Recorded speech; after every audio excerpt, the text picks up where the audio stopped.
Welcome everyone. Today's lecture will take us into the world of greenhouse gas emissions, with a special focus on Scope 3 calculations. These are often called the hidden emissions because they come not directly from a company's own operations, but from the entire value chain, from suppliers, transport, packaging, and even how products are used and disposed of.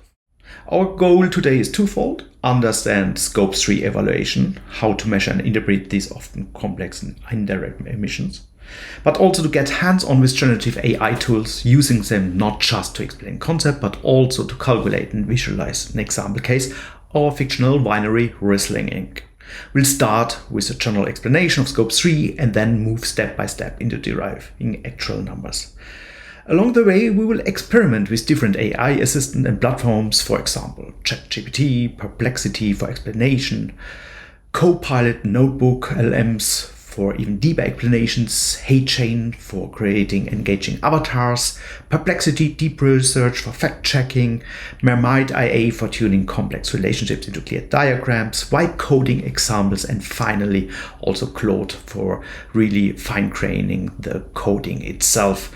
By the end, you will not only have a better understanding of how Scope 3 emissions are calculated, but also how to use AI as a co-pilot for these kind of analysis. Okay, let's start to understand Scope 3 more in a better way. If I go to my kids, if they start to learn something, and nearly everybody in these days are going to an LLM model, we have here ChatGPT 5 and just asking the question to get an answer on this. So let's do it as well for the Scope 3. So what is Scope 3 emissions? Explain it shortly. So always be precise with your so-called prompting if you put it there, and then you get already the answer, which is good. So Scope 3 is all indirect greenhouse gas emissions of your entire value chain. Scope 1 is a direct emissions. Scope 2 is indirect emissions from purchased energies. Scope 3, all others, indirect emissions. So this is really wonderful. These large language models, you can interact with them by questions. If you have maybe more questions, you can just add another prompt, you can refine it. So that's really a very good starting point also to understand and to learn what is Scope 3. Sometimes you would like to bring this context directly, maybe even to PowerPoint, because you maybe would like to present this to a bigger audience and you need a media where you can present it. And PowerPoint is still a standard which everybody is using. So let's see how PowerPoint would handle this, also with linking to large language models. Let's open PowerPoint. Let's start the same thing with PowerPoint. PowerPoint comes with a so-called Copilot in the background. The Copilot in the background links then to a large language model, maybe ChatGPT or another large language model, and then you can interact through PowerPoint directly with the content, and they are building directly the slide. Let's see how it works and what is the output. So we use exactly the same prompt. We have here the new slide with Copilot, so let's add it. A text box is opening, you bring in your prompt, what is Scope 3 emission, explain it shortly, and build a PowerPoint slide from this. So let's do it once. The same thing happens, the prompt is sent to a server in the background where the large language model is asked, and then we are getting this kind of slide directly in PowerPoint. I did this a couple minutes before, so I got another slide and maybe even other content. Let's see. The content is the same, the slide looks totally different. There seems to be a random algorithm in the background how you can do it. On top you can change the design next to it. It works quite decent. If you really stick to their template, you can really design really fast PowerPoint. The challenge here, while we generate this content, is that sometimes we don't know exactly what we would like to present. And in fact, we just had a textual representation of what is Scope 3. And this is generated by an LLM, and we don't get here even resources where it's coming from. So my advice is still to separate content with the design. First go into the content in a more deeply to understand it, and then design maybe the PowerPoint. Even if this functionality will evolve in the future, I think currently you should separate first this content topic, maybe via OpenAI or other LLMs, and then go into this design. I'm not yet too satisfied with the output here due to the lack of the iterative nature. So let's go back into ChatGPT. And what we have not yet understood, we have here a textual explanation, but maybe it's also important, where is it defined and what are trusted sources? And this will be a challenge in the future. I mean, currently we have, of course, ChatGPT, it's an output, but sometimes we don't know where is this information coming from. It's getting better now, so we get links. Also here we have two possible responses, and both responses link here directly to this GHG as the first greenhouse gas protocol trusted source, which is fair enough. That means this is already getting better to see where the information is coming from. Let's have a look also here. Where is this information coming from? Because mostly if you find the trusted source itself, you will have a lot of good curated content already, and maybe ChatGPT is just doing the curation for you, but not maybe in the best way. Let's go to the homepage, and here we are at the Greenhouse Gas Protocol homepage. Here everything is defined how to calculate the Greenhouse Gas Protocol. I mean, in the background, ChatGPT just read out this homepage and has also all of this information. But where I think it's lacking, it's really good visuals to explain something. So let's have a look what it is. So have a look on the Scope 3 calculation guidance. We have here a full documentation how we can calculate the Scope 3. We have a look on it. And if you go to a visual explanation like this here, we can directly see that what we have seen in the written form is now in a visual way, and this is way better than the written form. We have Scope 1, Scope 2, and Scope 3 here visually explained. With Scope 1 the direct CO2 emissions, company facilities and the vehicles. Scope 2 is the purchase electricity, and Scope 3 is the indirect upstream and downstream. So I like this graphic way more.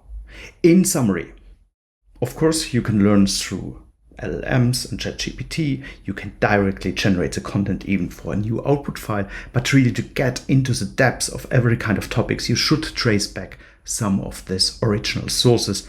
In the visualization techniques, the LLMs are not yet as good as really professional content generated like this.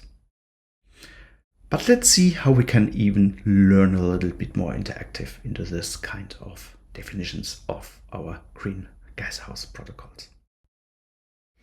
Hello, welcome back in the third part to explain what is Scope 3 calculation. We had ChatGPT in reading form and also PowerPoint. We had LLMs, notebook LM, where we even generated a video or a voiceover. And now we are going into the world of avatars. So there are different software or providers who can build an avatar, like HeyGen. We will use HeyGen in our example. We use HeyGen for our example, and we will use here an avatar to present the Gen 3 calculation. So it's very simple. You just choose an avatar and you have to bring in a script on the for the avatar and then just build it. So you can have predefined avatars. There are a lot of different avatars available here in this app. Or you can even build your digital twin. However, we start with a predefined avatar, and in the first step you should have a script. And again, I separate content and the delivery of the final medium, how you really will deliver it. So let us define a script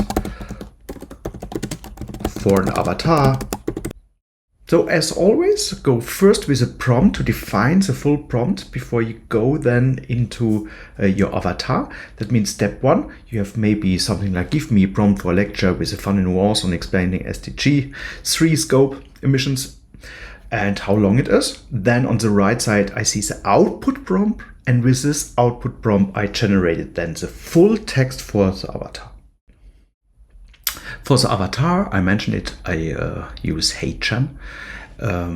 So you just have to go to the project. So here's an example. How does it look like? So on the one hand side, you bring in the script. On the right hand side, you have your avatar. So on the left side, this is a script generated by OpenAI or by ChatGPT. And on the right side, you can see the avatar, the background. And normally the avatar, where's the avatar? So to build the avatar, on the left side you have the text, and on the right side you can choose between different avatars.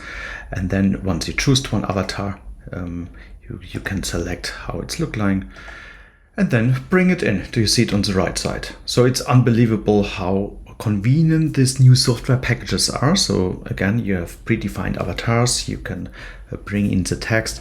You just say when they have to stop, and maybe have a pause in between 3 seconds. You really can design whatever you want as an educational text. Let's have a look on the output. I cross-link the output of this avatar as well here in the lecture overall. And you can, of course, generate an own avatar of yourself. I will do this in the next part.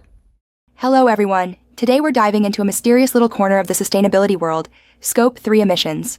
Don't worry, it's not as scary as it sounds. Think of emissions as 3 categories of housework. Scope 1 is like vacuuming your living room. You're directly responsible. Scope 2 is like paying someone to bring you electricity, which is basically like hiring a cleaner. You don't make the dust, but you bring it in. And then there's Scope 3. Ah yes, the attic. Scope 3 is the stuff your ex left up there. Boxes, an old sofa, maybe a lava lamp. You didn't buy it, you didn't ask for it, but it's somehow your problem. So what are Scope 3 emissions? They're all the indirect greenhouse gases in your company's value chain, before your product even reaches you, and long after it leaves. They're like the invisible calories in wine and chocolate. Delicious. But oh boy, they add up. Take a bottle of wine. Most people think emissions come from transporting it to the store. But nope. The real footprint starts in the vineyard. Growing grapes, watering them, using fertilizer, making the heavy glass bottle, sticking on the label, boxing it, shipping it across continents. Each step leaves behind a little puff of CO2.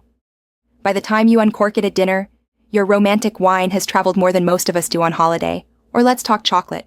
The hidden emissions are everywhere. Cocoa farming in West Africa, milk production, sugar refining, aluminum foil, and of course shipping it halfway across the globe so you can eat it in one guilty sitting on the sofa. That's Scope 3 in action, the hidden chain reaction behind everyday pleasures. Now, why does this matter for the UN Sustainable Development Goals? Because if we only focus on Scopes 1 and 2, we're sweeping the floor while ignoring the mountain of junk in the attic.